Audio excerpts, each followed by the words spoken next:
Are you sick and tired of gambling your hard-earned money on Madden packs? Look no further than my sponsor, MMOEXP, for the cheapest and most reliable MUT coins on the market. And don't forget to use code Ferdy at checkout for 5% off. What's going on, guys? Today, we are grading all of the brand new Playoff Part 3 cards. Before we get started, though, this drop, probably the worst of the 3 playoff drops. I mean, definitely last week's drop, I wasn't around to obviously make this exact video, but that's pretty much an A+ drop. You got good quarterbacks, good LTDs. That was a perfect drop in my opinion. This drop, not great. As you can see, they didn't show us the 88s this morning, but we do of course still have the important cards to talk about, as well as the 91s, which we're going to cover in today's video. Before we get started, if you are new to the channel and part of the 54% of people who watch the videos and are not subscribed, let's change that right now. Head down there, hit that subscribe button, turn on those notifications. The shout out for today's video goes to my man BBG Mayo for commenting his most expensive cards on his team right now. And if you want a chance to be shouted out in the next video, comment which of these cards you would like to add to your team. Not that you would add any of these cards, but maybe, but comment which one's your favorite. We'll do that. Which one of these cards that we're talking about today is your favorite? Okay, so let's just get started with Mitch Wishnowsky, who is actually the highest rated punter in the game, I do believe. Yeah, I do believe Mitch is the, I'll just check on that real quick, but I do believe he is. I think it was Thomas Morstead. Oh no, we got Bradley Pinion on Wednesday. That drop was spooky, wasn't it?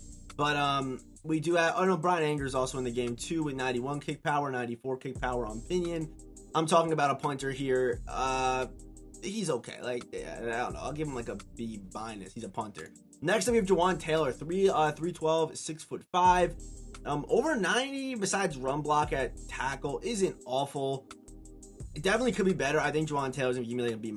I think this card, definitely, if he was like 90, 90, 90, there are better 90, 90, 90 everywhere offensive linemen already in this playoff drop. So if you are picking one B and D, whatever the case is, he's probably not the best choice. Next up is a very interesting one. That's Pat Ricard, 6'3", 305. So Pat Ricard, let me move this over real quick so you guys can see the height and the weight of the cards.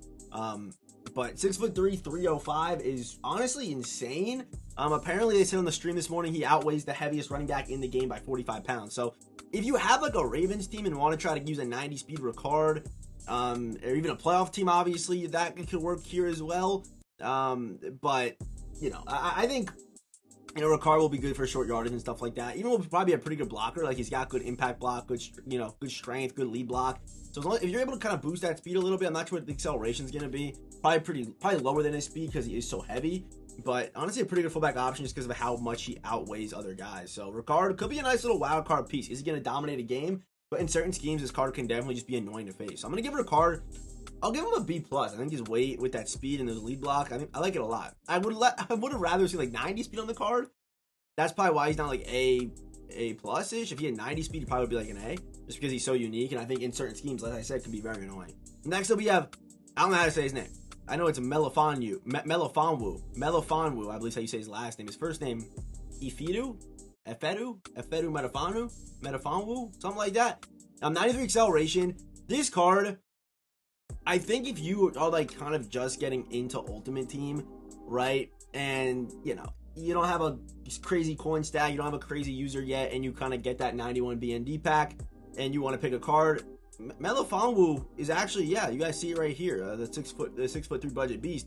It'd be a pretty solid user to kind of get you started. Good enough speed, good enough acceleration. You won't need to use Lurk Artist on him because he is obviously a safety. Obviously a little bit light as far as in the box and things like that. But even as an over-the-top guy, if you are just getting started, like 93 acceleration, 93 speed with 90 zone, like you're hitting some good thresholds there with good speed at 6'3", 210. So this card I think has a chance to be pretty solid. I want to give him probably like a B, and more like a B- because the hit power and tackling are probably, and tackling is not bad, but the hit power a little bit behind. But I didn't even see 91 man coverage too. This guy can even play slot corner for you. This is actually a pretty good card. I'm gonna give him a B. This is a good budget card and definitely a valid BND option through this promo. Next we have Kevin Zeitler. Does get post up for 1, natural talent for 1, 2x playoff chemistry with him being an offensive lineman, right? So 94 overall, 96. This is gonna be a very good card. Almost 340, so a good weight. If they do bring back the weight stuff that was in the game about 2 weeks ago, if they do bring that back. But this card's honestly one of the best right guards in the game. Let me just compare. Let's look up another Zeitler card and just kind of compare the speed. Is it EI? It must be EI. Zeitler, Kevin Zeitler. I'm not gonna really be able to tell, but 54 speed on the core elite. He's probably gonna be pretty slow if I had to imagine. But post up again. I don't think running AP on offensive line makes sense until we start getting 0 AP stuff for the offensive line. But I'm gonna give I think Kevin's a solid A. I think he's an A. Just 'cause I think his speed's gonna be a little bit behind, but I think he's an A. I think he's an A card. Very, very good ratings there. Very good ratings. We then have the tight end George Kittle. George Kittle will be a pretty good run blocker. 90, even they gave him 94 speed, 96 catching. He's third down threat for 2 and tight end apprentice for 1, which is good for, you know, you guys who don't run hot route master, but still want to have those extra corner routes come from your tight end position and things like that. So George Kittle, we need to take a look at a previous George Kittle card, which I do believe this is actually might be our first George Kittle of the year. I know we had most fear George Kittle. You guys can kind of see what his stats are going to look like, because so he'll probably have like 8. Yeah, you saw the run block already. 84 run block, 84 strength. So this card, he should also get to like up to 86-ish, 80. If he's up like 88 juke move, this card's going to be a stud. So I would imagine his like trucking and things like that will be over 90 or around 90. So I don't, if his juke is around there, he'll be like a bigger version of Shannon Sharp that can also run block, which I know a lot of people do like that card. Not like 6'7", but a good utility guy, kind of like a, I think he's just like an upgraded version of the Vernon Davis that we have in the game right now. So I'm gonna give George Kittle an A. I think he's a solid, I would say I'd put him in a tier 2 of tight ends. I'd put him in the tier 2 of tight ends right now, because I think there is a clear tier 1 right now at that position. So I'm gonna give him an A. Next up is Harrison Bucker. Let me just check on the kicker landscape real quick. I'm not well versed in the kicker landscape. I just use Martin Gramatica. I used Coralie, you know, Greg Zerline the whole way. So yeah, okay, tied for the highest kick power in the game. He probably will. Wait, that's highest kick power, right? Kick power, yeah. Okay, highest kick power. He's gonna be tied for that. What's his accuracy? The same. He's pretty much just this Gary Anderson card. So if you have Gary Anderson, and for some reason this card's going for like 150K cheaper than Gary Anderson, sell your Gary Anderson and then go get Harrison Bucker. But he's mainly here just to fill out the playoff team, right? That's kind of why he's here. Although I think they already have some other positions that were filled. But Zen kicker, clutch kicker, nothing crazy. I'm gonna give Bucker. I'll give him an A. Like he's a top tier kicker, right? Next up we have Derek Barnes. He of course picked off Baker Mayfield at the end of the game. This card, I'm not gonna lie, it should have been Jahmyr Gibbs. This should have been Jahmyr Gibbs. I think this would have honestly saved the drop. Dropping a 94 overall, 96 speed Jahmyr Gibbs. It would have been insane, and he deserved it. Obviously, Barnes had the final interception, but in a drop where you kind of have lackluster champions, things like that, I think Jahmyr Gibbs would have fit this a lot better, in my opinion. It's a linebacker, tight end centric drop, obviously, but 90 acceleration, 94 block shed, and the one interesting thing about this card is inside stuff for 1 AP. I think there's very few linebackers in the game that even are able to get this at the middle linebacker position. The only problem is, you know, you might as well just run inside stuff in general, you know what I mean? Because it's either way, if you want to go inside stuff lurk guards, it's still going to cost you 2 AP because it's not free. You know what I mean? So that's the one interesting thing about the card. But outside of that, this lurk guard is 6'1", 230. He's like a lot of the other linebackers in this game. Doesn't really stand out to me in any way. He'll be okay for the Lions team, right? If you want to use her, you know what I mean. They'll probably also get like another upgrade to that Boyd card, whatever his name is, Boyd. They'll probably get another upgrade at some point. Stephen Boyd will probably get another upgrade at some point. So yeah, I don't know. Nothing crazy. Nothing crazy from Derek Barnes. I'm gonna give him a solid B+. He's nothing out of the ordinary, right? That's how I feel. He's kind of in that tier 2, tier 3 of linebacker users in the game right now. Next up, let's talk Dre Greenlaw. Dre Greenlaw is interesting because this card, he's obviously loaded with abilities with him being an LTD. Curious to kind of see what his price will be. But so what you're able to do here is what Unstoppable Enforcer, Unstoppable Medium Route KO for 0. These are probably both very tough to light up, but if you are, I would probably go with Enforcer for 0. Why not?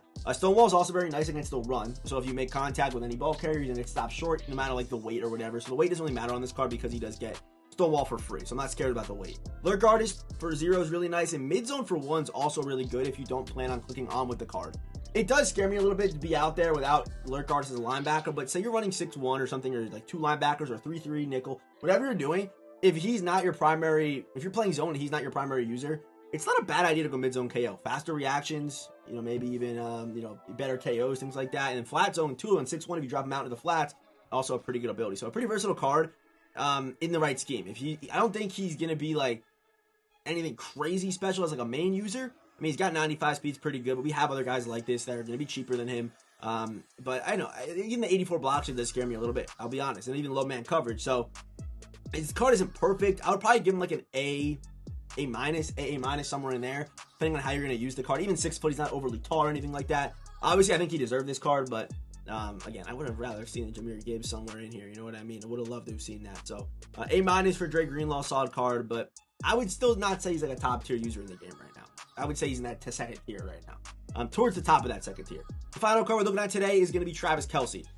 Travis Kelce is probably the best tight end in the game right now. I'm going to give him that crown. Travis Kelce cards always play super well. Obviously, he did deserve this card. I don't think he hasn't been playing that great this year. But take a look at a previous Kelce card. There you go. Going to be. I use this card on the leg squad team, and he goes crazy. Yeah, I think he'll definitely end up being the best tight end in the game right now. I think he's a tier 1 tight end right now. I also would. Mercedes, no. Like, I think Dallas Clark, I think he's probably by himself right now. And I'll explain why I think he's by himself.